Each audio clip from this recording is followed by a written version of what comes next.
next speaker is going to be actually, I apologize, Michael Jordan. Not the basketball player Michael Jordan, I don't think. Sure about that? Thank you very much. Thank you.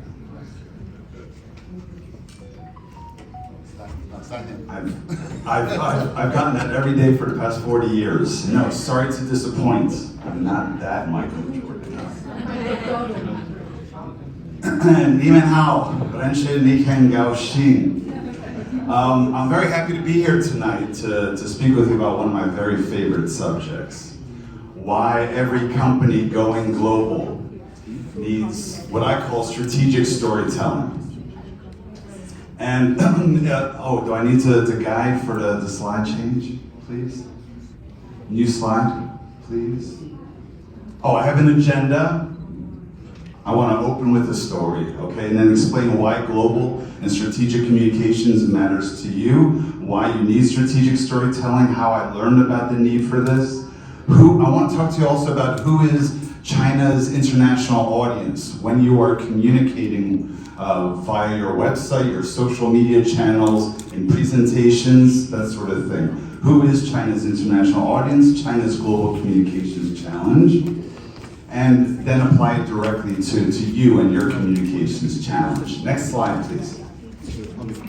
I want to open with a story because I'm talking about strategic storytelling tonight, and so I want to share a story. A couple of weeks ago, here in New York, I went to two separate events, one for Shanghai province, brought a delegation over, maybe some of you were there, various companies pitching their companies, their brands, their products. Then two days later, Shandong province sent over a delegation, okay? This is from the Shandong events, right? And with both of these events, 25 companies presenting, again, their brands, their products from China. And I noticed a pattern, okay? While these presentations, I took this photo. I was standing there just observing both events. And while they were informative, there was a lot of information, okay? If you could show the next slide, please. During these presentations, I don't know if you saw, maybe go back just 1 second, please. If you look at the slide, so each presenter had a full slide packed with information, okay? About the company milestones, significant dates, certifications, okay, and some of the details. But no faces, no photos of Shandong province. So next slide, please. So that the speakers were trying to attract, why were they there? Yeah. Next slide, please. The companies were there with a purpose, okay, a strategic objective. That could have been to attract investors, distributors, customers, clients, whatever it may be, okay? And then how do you do that? When you're sitting in the audience, if I were pitching you my company from China, what would make you trust me as a Chinese who says they have a company back in Shandong province? So they were talking about how beautiful and wonderful Shandong was in Shanxi, but no photos, no evidence. They talked about how impressive their company was, okay, delivering results. No photos, no evidence, okay? They talked about their team, innovation, cutting edge, delivering for their clients. No photos, no evidence, just one slide of dry content, okay? And then I realized this is the main challenge. How, when you're pitching your company, pitching your product, how do you earn trust? Especially if I'm trying to convince you to reach into your pocket and invest, okay? Join me, become my partner. What would it take to push the right button in your heart, in your mind, okay? And this is even more important today. Big picture. This wasn't just about one event, and this isn't unique to Chinese companies. Nowadays, there's a global trust crisis, okay? Around the world, fewer and fewer people believe what they read, what they hear, what they watch, okay? And it's justified because many companies, many individuals, organizations, government agencies may be lying, may be exaggerating. We face scammers every day, okay? So then we face the challenge of how exactly do we earn that trust? Next slide, please. We are today living in a sea, swimming in a sea of brands, okay? And all of them say how wonderful they are. It would be very unusual for a company or an organization to say that we are so-so at what we do. We're mediocre, we're mama boo-hoo. No, they would all say, they all have a self-interest to say that they are wonderful at what they do. Next slide, please. So, strong self-interest to say we're the best, but then every company, every professional, myself included, we all face three challenges. How to prove, since there are so many liars and scammers out there, as we know, how can we prove three things? We are exactly who we say we are, as a company, as a professional. We are doing exactly what we say we do. And third, that we're exactly as good as we claim to be. Because again, we're all going to say that we're good and wonderful at what we do, impactful, delivering results. But beyond offering these happy words, these lofty words, how can you prove your results or your impact? And as I often say, the most important thing you must have is credible evidence, concrete, credible, believable evidence, which you present, and even verifiable, which you then present transparently. Next slide, please. Oh. And humanizing content to touch the hearts, okay? Because in the world today, there are basically two types of audience.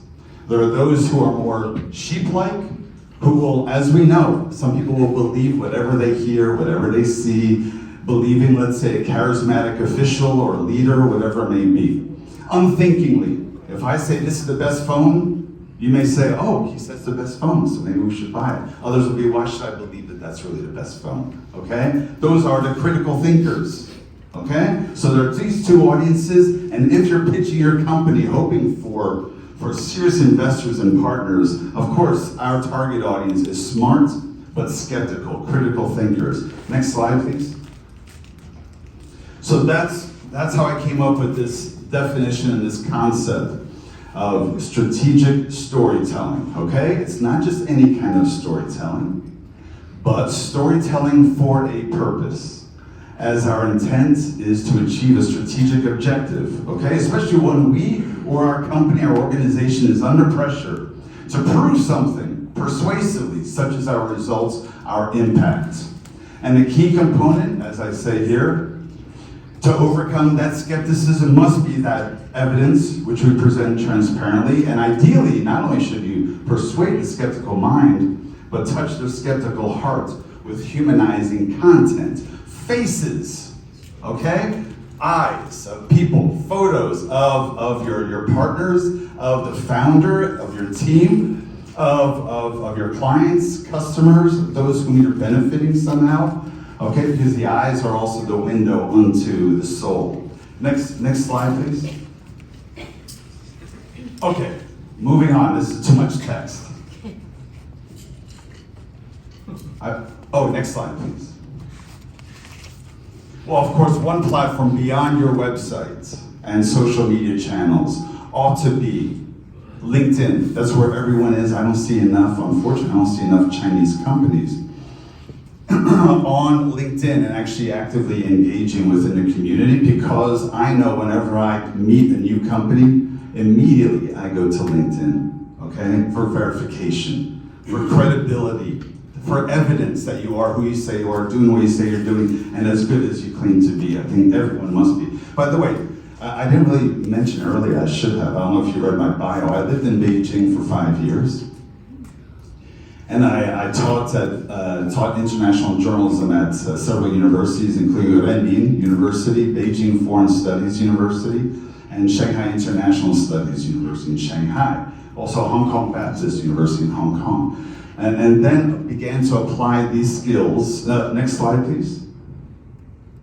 Yeah, so my background is as a foreign correspondent in international journals. That was me as a much younger man, reporting from 20 different countries. Over 20 years, 30 different countries in Central and Eastern Europe, Central Asia, and Southern Africa. So I've been fortunate enough to live on 4 continents. Next slide, please. But then I lived in Beijing from 2015 to 2020 until COVID forced me to flee. Next slide, this was at Renmin. This is at Beijing Foreign Studies University. Next slide, please. I did a training on strategic storytelling for Chinese environmental activists. Next slide, please, which was then featured on China Daily, also talk about strategic storytelling. Next slide, please. And then I was fortunate to work for 1 year at the China Global Television Network, which is really where I learned about China's global communications challenge. Next slide, please.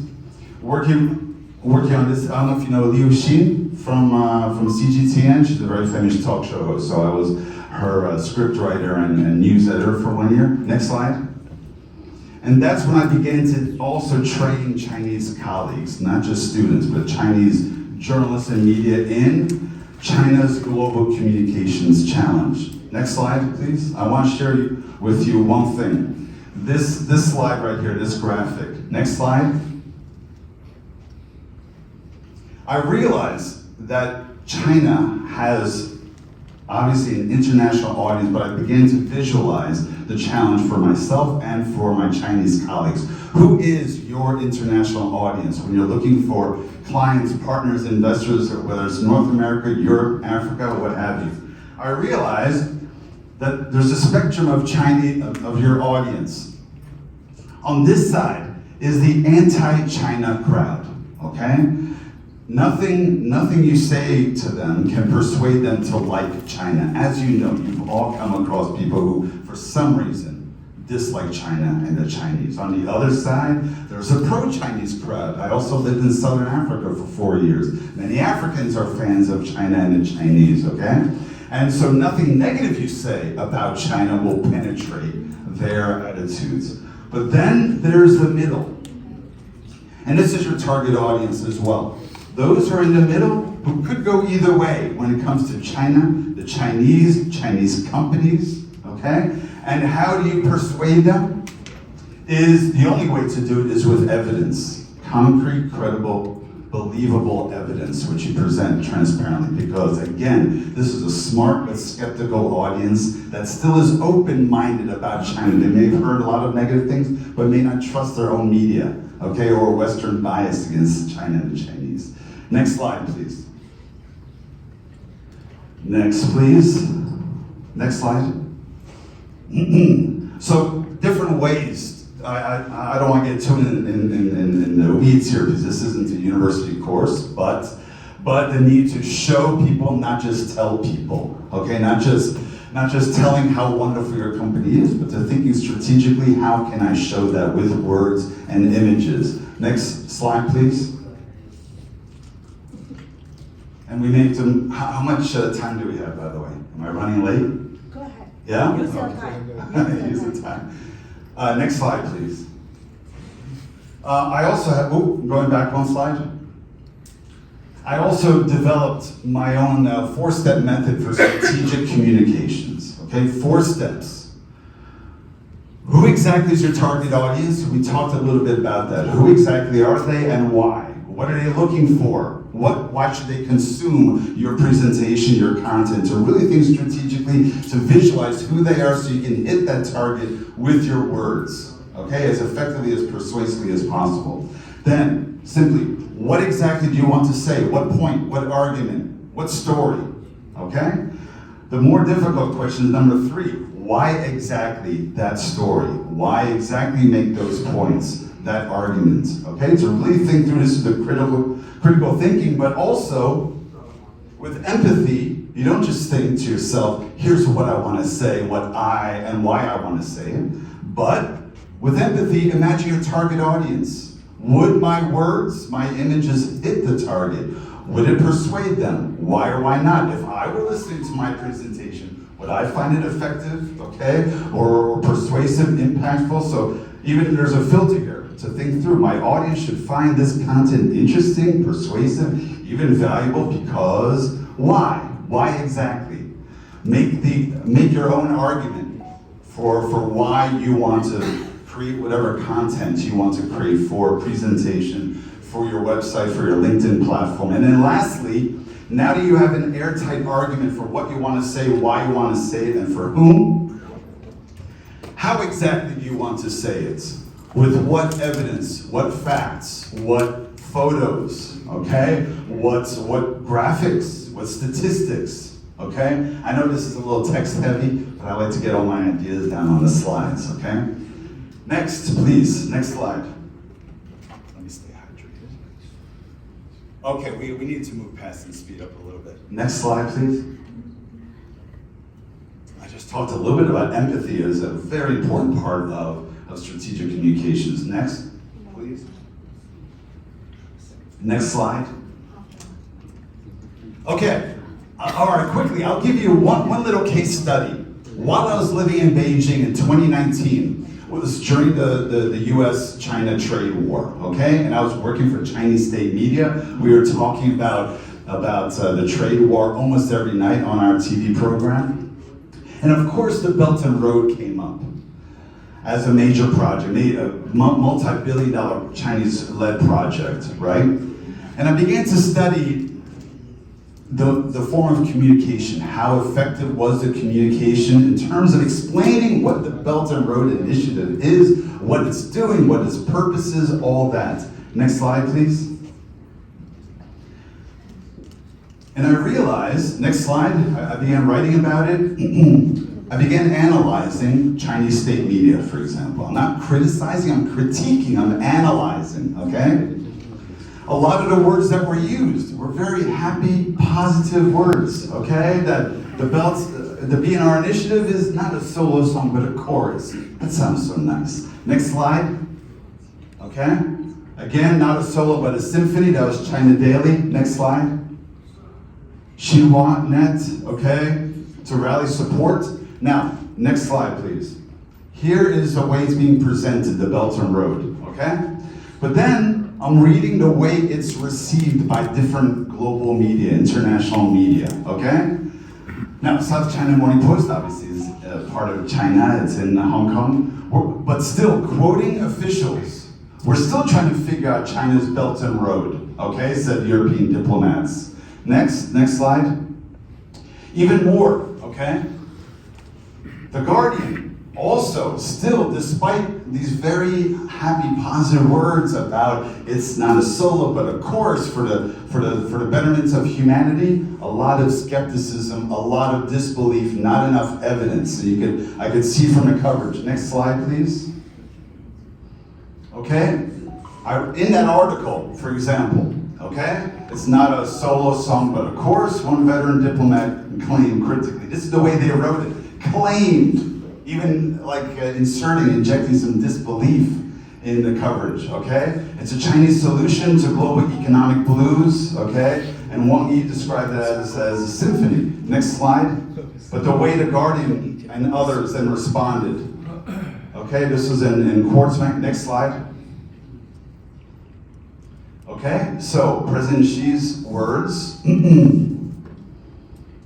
create a big family of harmonious coexistence. However, then in the article, okay, China has never published any comprehensive list at all, okay, related to projects or deals. Look, this is not to criticize, this is to show what the lack of evidence does, okay? It doesn't persuade your target audience. You want the Western world to embrace, or even the international community to embrace the Belt and Road, and you can see it's not hitting its target in terms of that communication strategy. Next slide, please. Next slide, we'll pass Sri Lanka. You get the point. Again, LA Times, okay? And then I was also looking at that President Xi himself had talked about the need for Chinese spokespeople to tell China's story and to do it better, okay? Next slide. This was in 2016, but this was also in 2019. Tell China's story as well.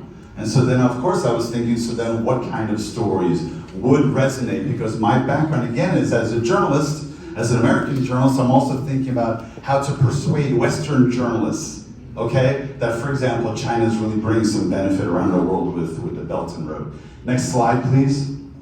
So then that leads back. I'm almost finished, okay? I'm winding back to the original event.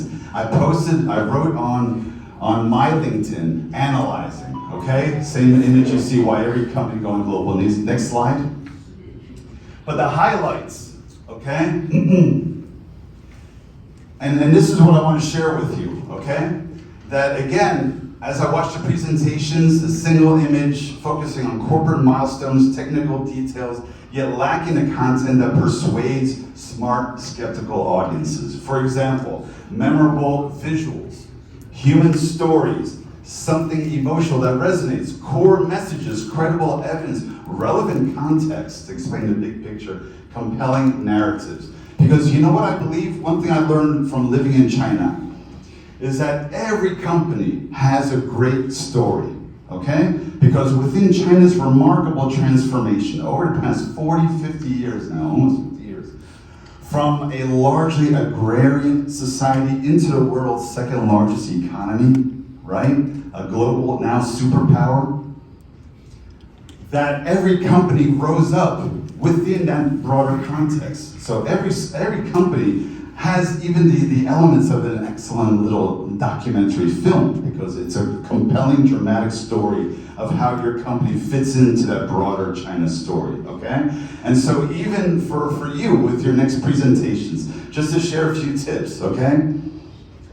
So to even identify why your company was founded, the origin story, what inspired you, the CEO, the founder, that moment of clarity, okay, when the light bulb flipped over your head, when you saw a challenge, you saw you had a solution, and you came up with this idea and then built a team, let's say, okay? So why the company was founded, what problem inspired you, the big picture issue that you're tackling, okay? How you make a meaningful difference, your results, your impact, who the people behind the company are. Meet our founder's story. Here's our team doing this, doing that, okay? To put a human face on your company, to humanize the Chinese themselves. It's very important to, as I say, to bring to light the shared humanity. People do not know the Chinese very well. So then when you share human stories about what inspired individual, for example, Chinese entrepreneurs, that can touch the hearts of your Western mind. Like, hey, I was like that when I was her age, okay, at university, having graduated, whatever it may be. And then why Western audience should trust them. You making an argument for why anyone should trust you, okay? Next slide. I think we're just about done. Yes, okay? And when you think more broadly, every company should have your own brand story, founder story, partner stories. This is very important that if you know trust is a serious issue, how can we earn more trust from a potential investor or partner or distributor, what have you? Well, we've earned trust before, so how about we tell the story about our other partners, how we earned trust in the past. So partner stories, as evidence, and you say, look, others have trusted us, we've brought them benefit, a win-win, and we can do the same for you as our potential partner. So even that kind of content. Customer stories, impact stories, visual storytelling, human-centered communication, persuasive executive communication. I think one last thing. Even the need for an elevator pitch. We all need an elevator pitch. Afterward, you're gonna be eating some food, meeting someone, how to introduce yourself, your company, what you do, why your brand is meaningful, that sort of thing within 1 minute. 5, 7, 8 sentences. An elevator pitch is what we call that, okay? Okay, so, and I even give you an opening line. The next time you present publicly, you can say, ladies and gentlemen, thank you for this opportunity to speak. I'd like to tell you the story of my company, and open that way. Showing photos from your home province, hometown, and the building with people, not just empty buildings, okay? With people, outside, inside, bring it to life, okay? So, I think that's it. Is that the last slide? Next? Okay, good. Okay, there's my contact information.